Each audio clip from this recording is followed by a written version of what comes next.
If you change the lives of 10 people and those 10 people do the same, then after 5 generations, you'll have changed the lives of 800 million people.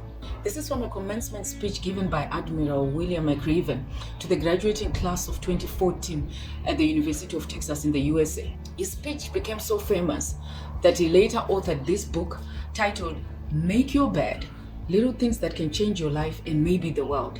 He based the book on his speech, a book that became a bestseller. Hello friends, and welcome back to my channel. It is always exciting for me to share my learnings from books with you each week, and I hope that they've been insightful and adding value to your book reading. If you're new to my channel, I would encourage you to subscribe so that you stay up to date of all the new videos that I release for my new book reviews. And if you enjoyed this video and its content today, do press like so that I'm guided accordingly on the book reviews and the types of books that I should review.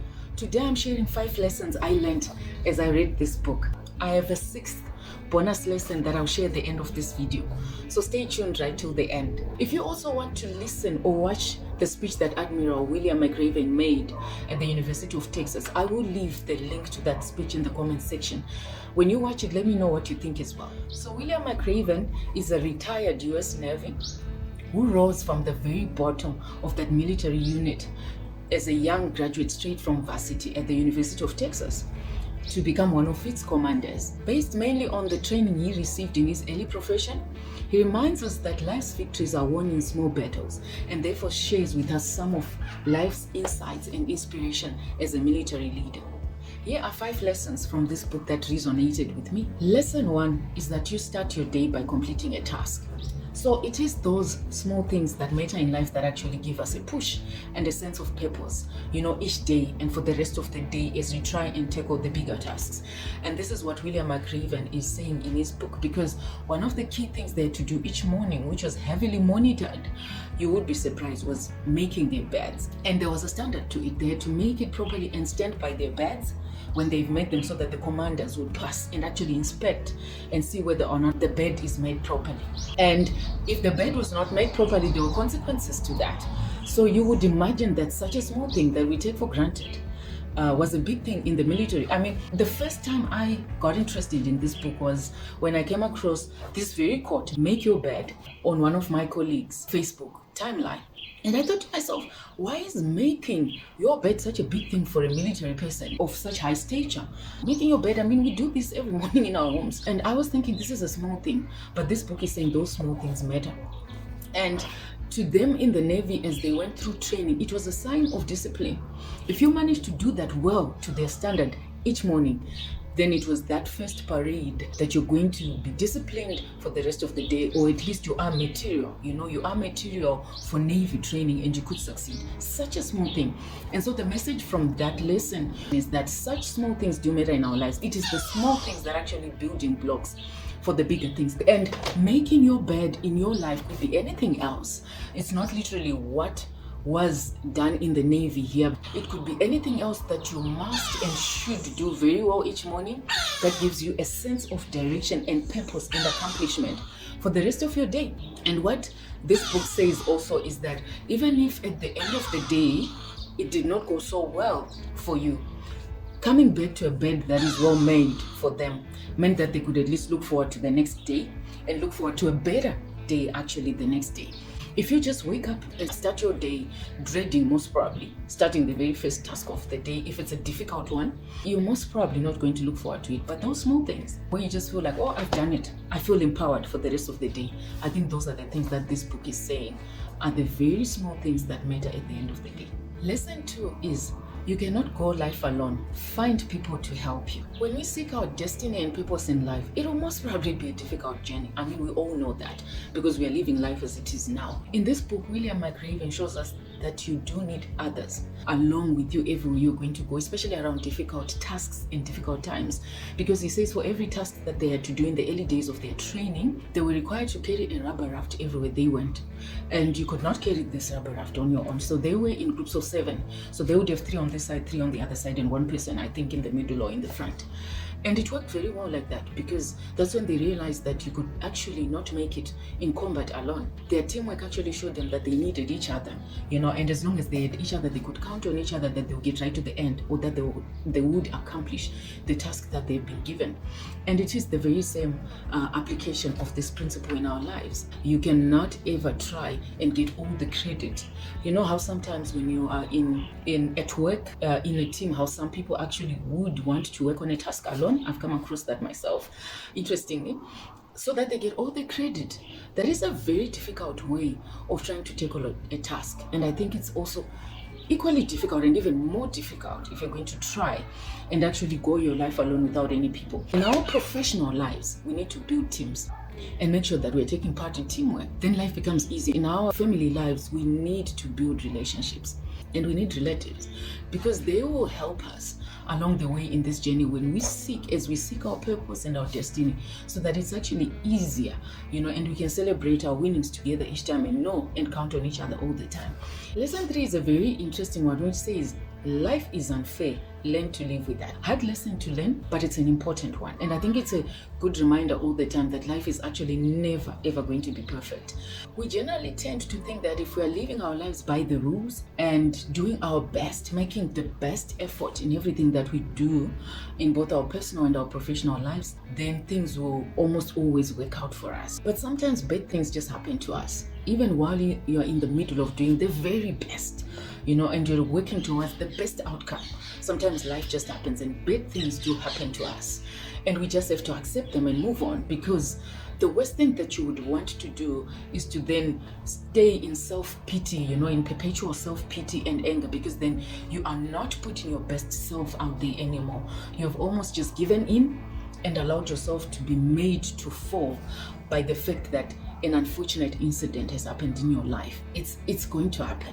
It is part of life. We will get unfortunate and unacceptable outcomes in life, but what we have got to do is to pick ourselves up and just move on, because it is not personal. Lesson 4, you will not rise to the next level by staying safe. Learn to take risks. In this book, McRaven shares one of the stories about his training in the Navy, when he says there was an obstacle challenge called the Slide for Life. He tried to play it safe most of the times. He was scared of falling, as well as the fear of just failure in front of all his commanders and all his colleagues. And so he had his own way that he had in his mind, that he would play it safe so that he can just get by, he can slide down and he can make it, and then he will go forward. But what he discovered was that as long as he did that, he did not manage to beat the standing record, because there had been a colleague who was able to actually go headlong onto the slide and move faster. And each time McRaven used his own method, his own safe method, he did not manage ever to get faster than that. And this did not please the commanders, until the day that he decided that he was going to take the risk, similar to what his colleague was doing, and try and get headlong, go head first onto that slide and just take that risk and try that. He did not ever manage to beat the record until he did that. And that is the day he realized that taking that risk was actually beneficial, because he managed to beat that record. He managed to show himself and at least make himself realize that he can actually do it, and he doesn't have to stay at the same level of fear and being safe, that attitude, that safety attitude towards anything of risk. As long as you are staying safe and you don't want to move out of your comfort zone, or you are staying in a scared attitude that says, what if I'm hurt? What if I fail? What will people say? What if I actually don't manage? What if? As long as we stay in that zone, we are never going to rise to the next level. The next level only comes when you move out of your comfort zone. And I will tell you that recently, one of the ways in which I've taken a risk and decided that I'm going to move to the next level was this YouTube channel. If you look at my channel right now, you see that I have a few videos. So I have started recently. And if you go to my intro video that you'll find here, if you've not watched it here or here, you will see that in that intro video I explained that I have many more responsibilities to take care of in my day than just the YouTube channel. So this was just over and above already a fully packed program. But I still decided that I was going to move out of my comfort zone and take the risk of putting my voice out there. And this has been an example, a perfect example of me taking a risk, because I did not know the outcome. I had 1,000 reasons not to ever start. And by now, probably if I'd actually gone with staying in a comfort zone or staying safe, I would probably not have started still. I would have probably been looking at the possibilities that one day I could start, maybe sometime, maybe when I have less to do, maybe when my children are grown, maybe when I don't have a day job, maybe. But I realized that if I actually don't do it now, and take the risk now, I may not ever have the time. I do not ever know if I'll have time. Sometimes, a lot of the times in our life, if one item is moved out of your schedule, another one just comes. And so that's the risk that I took. And lesson 5 is use failure to your advantage and do not ever give up. In life we will fail sometimes, or many times, guaranteed. Advice from this book is that we find failure is something to learn from rather than a showstopper. A good way to look at failure is that failure gives you inside information, Because when you have failed in this step, you get to learn something that you were never actually going to learn had you not failed, had you not ever tried. And so you are empowered to actually make a better step next time. I think failure is actually a good thing, as much, of course, as it is painful. Nobody wants to fail. The positive way to look at failure is that it is giving you those building blocks to better each and every progression you are making towards your destination in a way that you were never actually going to know had you not failed. It should not be something that takes us down and you throw your arms up and you're like, okay, I'm done, I have failed, but it is something that you say, I failed, and I failed because I did not know, but now I know, so I can move forward knowing better. There's the cliche statement that is out there that says failure is not an option. And to me, I would rather say failure is an option. We should allow failure to happen. It can happen. It is always going to happen. But what is not an option to me is rather giving up. Failure can happen and you can embrace it and accept it, but what you do about it afterwards is what matters, which is not to ever give up. And that's what this book is saying. When you read this book and, like I said, you look at the level of difficulty that is in this military training that this guy chose actually as a profession and did not ever give up on, you'll be amazed. In the book, you will find that when you read it, that there was the option to leave. It was not forced that you stay. There was actually a bell that the commanders set up, and they said, if you ever feel that this has become so tough for you that you want to leave, just ring the bell. Come and ring the bell and say, I'm out, I'm done, and leave. And McRaven is saying one of the things that him and his team ever decided was that they were not going to ever ring that bell, no matter what happens.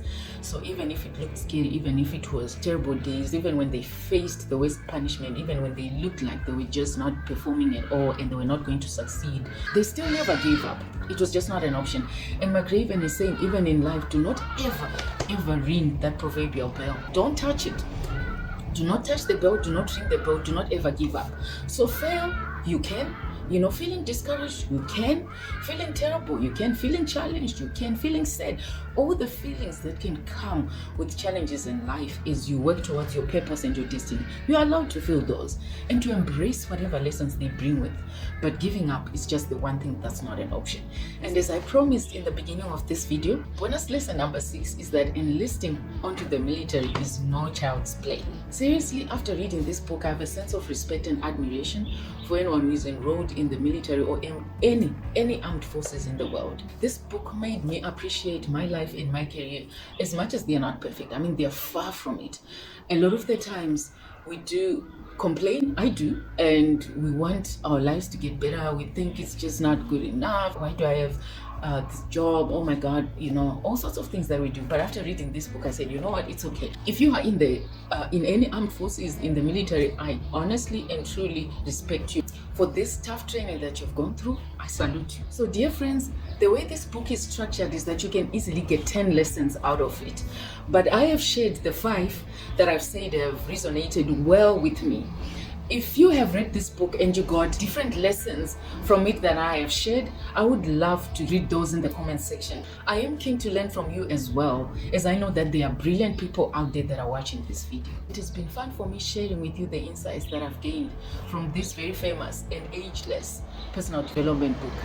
I appreciate each and every one of you that take the time to watch my videos each week, ever since I actually started this YouTube channel. If you're new to the channel, do remember to subscribe. And also, if you enjoyed this video, do press like. This helps me to actually understand the types of books that I should review in the future based on what you are enjoying. Wishing you a great week of making your beds. Let us catch up in the next video. Otherwise, it is cheers for now.